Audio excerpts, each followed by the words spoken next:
లో రాజధాని అమరావతి గురించి ఒక బ్యానర్ ఐటమ్ వార్త అమరావతికి మళ్ళీ ప్రాణం అని. అంటే అసలు అమరావతికి ప్రాణం ఉందా అనే ఒక డౌట్.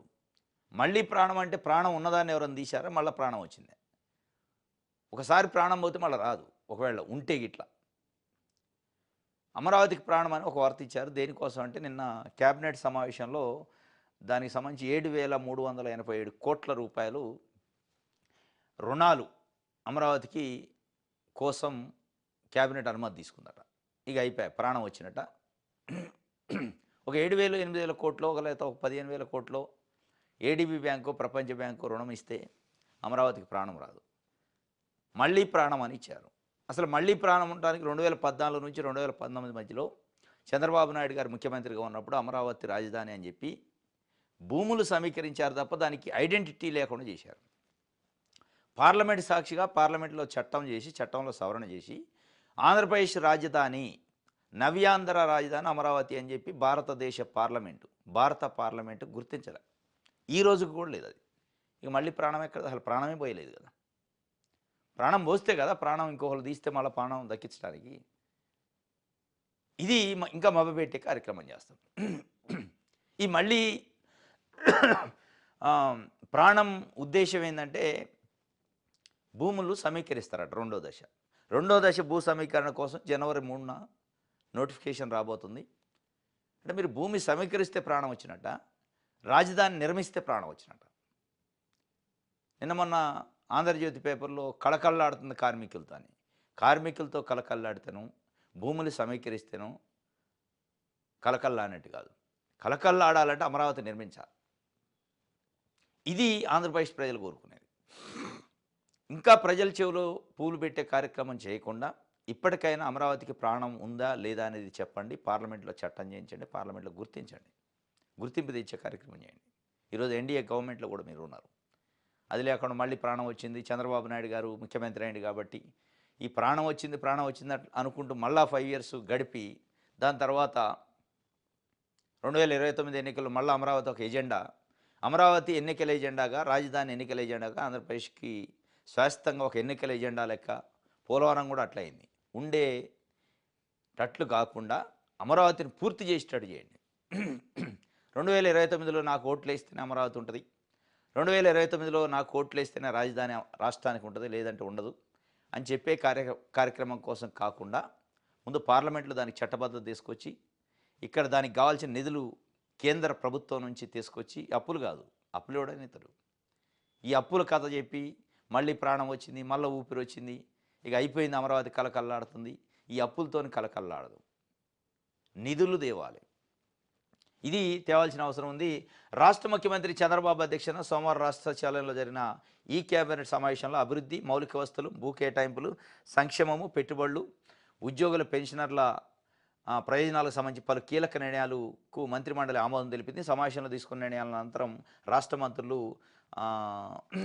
మీడియాకి వివరించారు. అమరావతి రాజధాని ప్రాంతంలో మౌలిక వసతుల అభివృద్ధికి national bank for agriculture and rural NABARD నుంచి NABARD infrastructure development assistance scheme కింద 7,387 కోట్ల రుణం పొందేందుకు క్యాబినెట్ ఆమోదం పొందింది.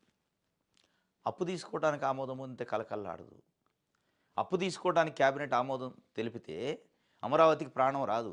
అమరావతికి ప్రాణం రావాలంటే మోడీ గారి దగ్గర పోయి ఒక 50,000 కోట్లు తీసుకొచ్చి అమరావతి పైన పెడితే వస్తుంది. 3,000 కోట్లు, 7,000 కోట్లు, 10,000 కోట్లు, 11,000 కోట్లు అప్పులు తెస్తే ఆ అప్పులతోని రాజధాని నిర్మాణం కాదు. మీరు తెచ్చే అప్పు కంటే అమరావతిలో ఉన్న 29,000 మంది రైతులు ఇచ్చిన భూమి విలువ పెద్దది, వాళ్ళ త్యాగం పెద్దది. అమరావతికి మళ్ళీ ప్రాణం కంటే కూడా అమరావతి కోసం భూములు ఇచ్చిన రైతులు గుండెల పగిలి చనిపోకుండా వాళ్ళ ప్రాణాలు తీయకుండా చూడండి. అది మీరు చేయాల్సింది. ఇది ఒక వార్త.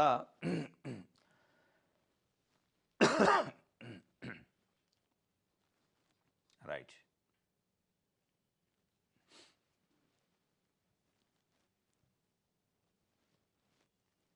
ఆంధ్రజ్యోతి చూద్దాం. 28 జిల్లాలు ఖరారు, కొత్త జిల్లాలు 2. మార్కాపురం, పోలవరానికి క్యాబినెట్ ఓకే. 17 జిల్లాల్లో మొత్తం 25 మార్పులకు ఆమోదం. అన్నమయ్య జిల్లా కేంద్రంగా ఇక మదనపల్లె. ఆ జిల్లా పూర్తిగా పునర్వ్యవస్థీకరణ. రాయచోటి నియోజకవర్గం అందులోనే. కడపకు రాజంపేట, తిరుపతికి రైల్వే కోడు. అన్నమయ్య జిల్లా అని జగన్మోహన్ రెడ్డి ప్రభుత్వం ఏర్పాటు చేసింది. అన్నమయ్య జిల్లా క్యాపిటల్ రాజధాని అంటే ఆ జిల్లా హెడ్ క్వార్టరు రాయచోటి కాన్స్టిట్యున్సీకి సంబంధించి రవాణా శాఖ మంత్రి అక్కడ ఎమ్మెల్యే ఇప్పుడు రాంప్రసాద్ రెడ్డి, మండిపల్లి రాంప్రసాద్ రెడ్డి.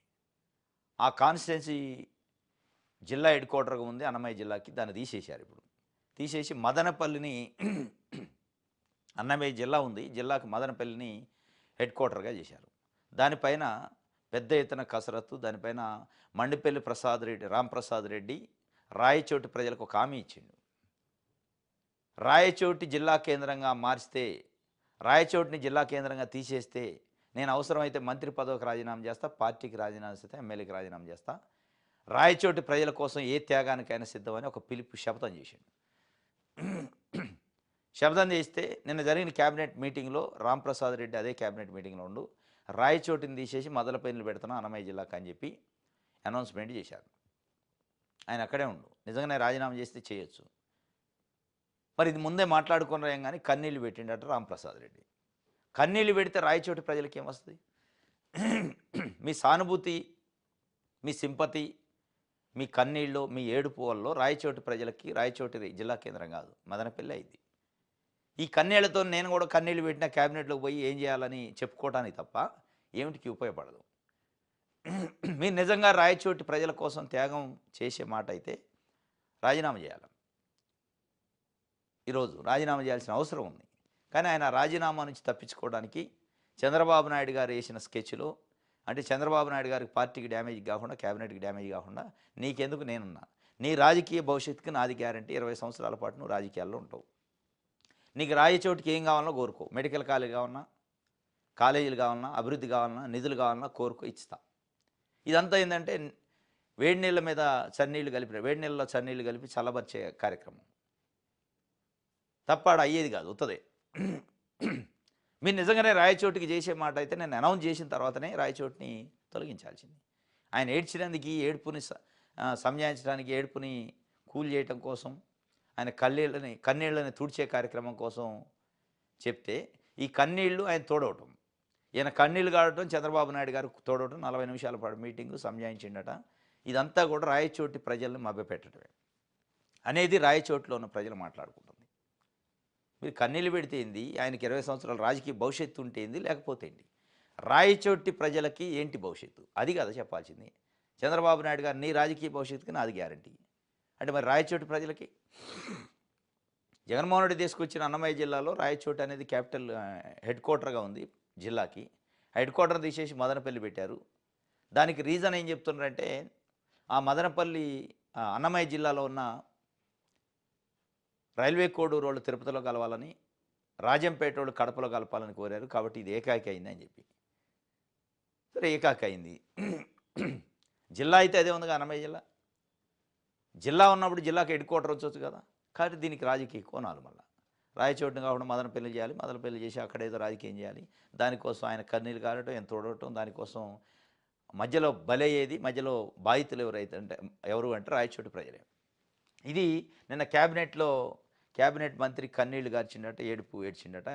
క్యాబినెట్లో మంత్రి మండిపల్లి కన్నీరు, జిల్లా కేంద్రంగా రాయచోటిని తీసేయడంపై ఆవేదన, మంత్రిమండలి స్పష్టత, ఓదార్చిన సీఎం, నియోజకవర్గ అభివృద్ధిపై హామీ.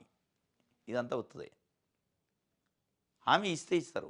హామీ ఇచ్చే ముందు మీరు అసలు ఆ రాయచోటిని తీసేసే ముందే ఇగో నియోజకవర్గానికి ఇది కేటాయిస్తున్నామని అఫీషియల్గా జీవో ఇచ్చి మీరు చేస్తే నమ్మొచ్చు. మీరు ఆయన ఏడ్చిండు కాబట్టి నేను అభివృద్ధి చేస్తానని హామీ ఇస్తే, ఆయన ఏడ్చిండు కాబట్టి రాజకీయ భవిష్యత్తు గ్యారంటీ ఇస్తే, ఒకవేళ నిజంగా ఇస్తే ఆయన రాజకీయ భవిష్యత్తు గ్యారంటీ ఇస్తారేమో, కానీ రాయచోటికి గ్యారంటీ ఇవ్వలేరు. ఇది ఒక రకంగా ఎట్లా ఉందంటే ఈ గ్రామ వాలంటీర్లను ఎట్లయితే ఓట్లప్పుడు మీకు 5,000 కాదు 10,000 ఇస్తాం మిమ్మల్ని కడుపులో పెట్టుకుని చూసుకుంటాను 2,60,000 మందిని చంద్రబాబు నాయుడు గారు ఏ రకంగా అయితే మోసం చేసిండో ఇది ఒక మోసమే. ఆయన ఏడవకముందే, ఆయన చెప్పకముందే నువ్వు హామీ ఇచ్చి ఉంటే అది హామీ నిలబడింది. ఆయన ఏడ్చినందుకు ఏడ్చే కన్నీళ్లను తుడచడం కోసం చెప్తే అది మాట నిలబడే మాట కాదు, అవుతుంది. రైట్. ప్రపంచ స్థాయికి క్వాంటమ్ వ్యాలీ అట, రాజధానిలో అంతర్జాతీయ కాన్ఫరెన్సులు, జనవరిలో క్వాంటం కంప్యూటర్ పని ప్రారంభం, ప్రతి కోస్తా జిల్లాలో ఓడరేవు ప్రభుత్వం లక్ష్యం. 2025లో సంతృప్తికరంగా ప్రభుత్వ పాలన, మంత్రివర్గ సమావేశంలో సీఎం చంద్రబాబు. ప్రపంచ స్థాయి క్వాంటమ్ వ్యాలీ ప్రపంచ స్థాయికి ఉంటుంది. అమరావతి విశ్వనగరం, ప్రపంచ స్థాయి నగరం అయింది. కానీ అమరావతి కోసం భూములు ఇచ్చిన రైతులు గుండె బగిలి చనిపోతారు. వాళ్ళ ప్రాణాలు గాలిలో గెలిచిపోతున్నాయి. ఇంత క్వాంటము, ఇంత ఏఐ టెక్నాలజీ చెబుతున్న మీరు, వాళ్ళు భూములు ఇచ్చి 6 సంవత్సరాలు అవుతుంటే వాళ్ళకి ప్లాట్లు కేటాయించలేని పరిస్థితులు ఉంటే దేనికి క్వాంటము, దేనికి ఏఐ టెక్నాలజీ? క్వాంటం ప్రపంచ స్థాయి క్వాంటం వ్యాలీ అట. ఆ వ్యాలీ తర్వాత ముందు అమరావతి కోసం భూములు ఇచ్చిన రైతులకి ఒక ప్రాపర్గా వాళ్ళ ప్లాట్లు, రిటర్నబుల్ ప్లాట్లు ఇచ్చే కార్యక్రమం చేయండి. వాగులల్లో, వంకలల్లో, అసైన్మెంట్ ల్యాండ్లలో, చెరువులలో, బురదగుంటలలో ఇస్తే దేనికి క్వాంటం వ్యాలీ? దానికి పెద్ద క్వాంటం వ్యాలీ టెక్నాలజీ కూడా అవసరం లేదు. సింపుల్గా సర్వే చేస్తే సరిపోద్ది. చెప్పే మాటలేమో చారెడంతా, చేసే పనులేమో మోరెడంతా అన్నట్టు ఉంది. చెప్పే మాటలకి చేసే పనులకి సంబంధం లేకుండా.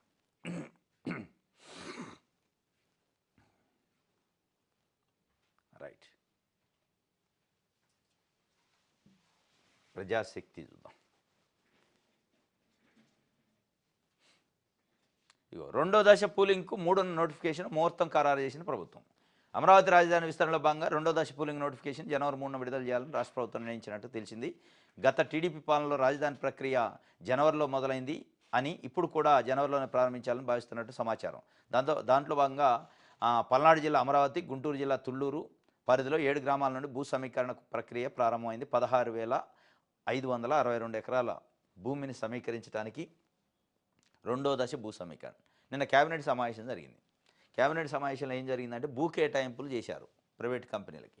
దానికోసమే ఉంటుంది కేబినెట్ మీటింగ్, లేదంటే భూమిని గుంజుకోవడానికి. ఈ 2 అంశాలు లేకుండా కేబినెట్ ఉండదు.